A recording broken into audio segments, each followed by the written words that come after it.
कि ये ठंडक लोगों की कमी की वजह से है या जोश की कमी की वजह से, पता नहीं। हमारे शिक्षुगण जो थे वो लोग भी बैठते थे, कम से कम उनको भी कुछ जानकारी मिलती तो अच्छा रहता। 2 4 5 जो इधर उधर घूम रहे हैं धूप में अगर आ जाते तो और अच्छी बात होती। आइए बैठिए आप। इस उपलक्ष्य में हम लोग यहाँ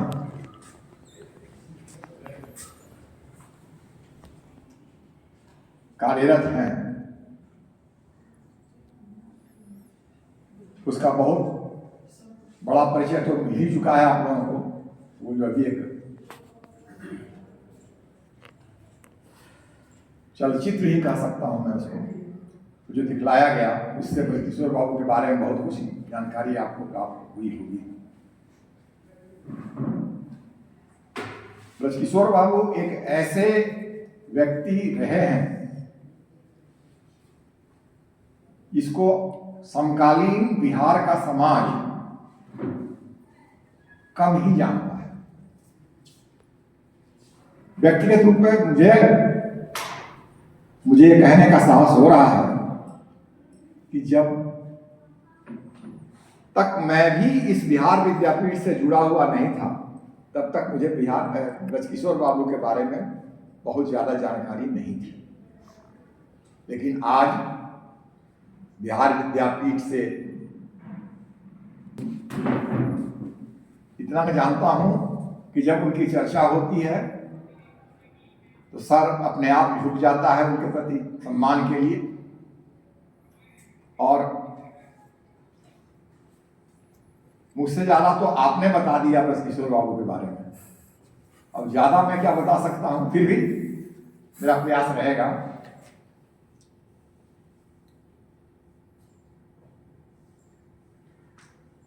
ये वो व्यक्ति थे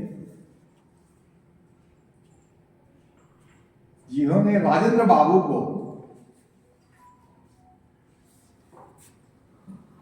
वकालत के क्षेत्र से राजनीति के क्षेत्र में लाया।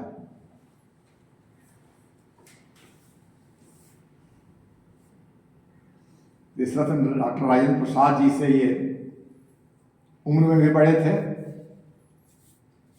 और कार्यकलाप भी इनके पुराने थे। एक वकील के रूप में भी, एक अधिवक्ता के रूप में भी ये उनसे वरीय अधिवक्ता थे। राजेंद्र बाबू पहले तो कलकत्ता हाई कोर्ट में प्रैक्टिस करते थे, वहां से, और इसी क्रम में ब्रजकिशोर बाबू से उनकी भेंट यहां हुई। अभी जो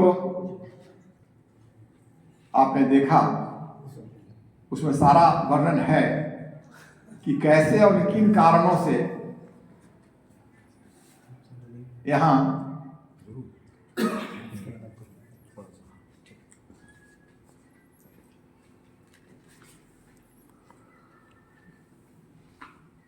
स्वतंत्रता आंदोलन की शुरुआत हुई। स्वतंत्रता आंदोलन की शुरुआत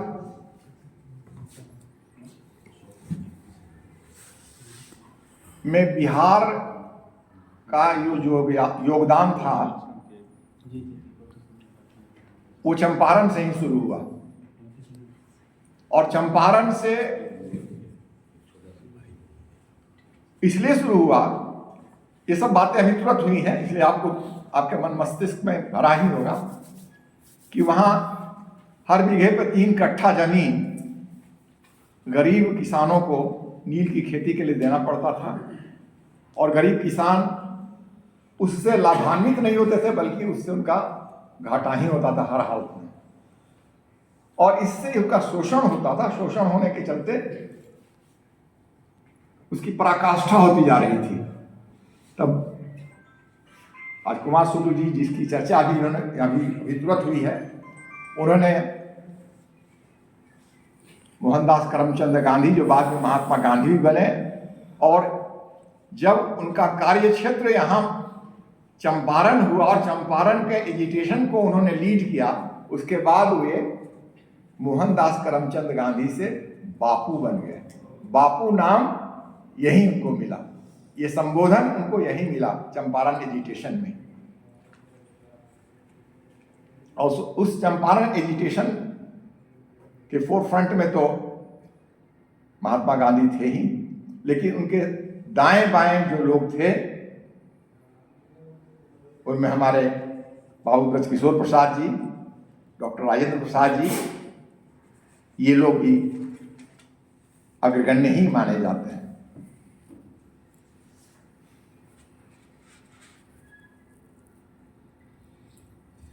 बहुत कम लोगों को मालूम होगा कि ब्रजकिशोर बाबू और डॉक्टर राजेंद्र प्रसाद जी आपस में संबंधित भी थे। संबंधित ये थे, संबंधी थे, इसका उसका उच्चारण संधि के रूप में किया था। वे एक दूसरे के संधि भी थे, लेकिन ये संबंध बाद में बना।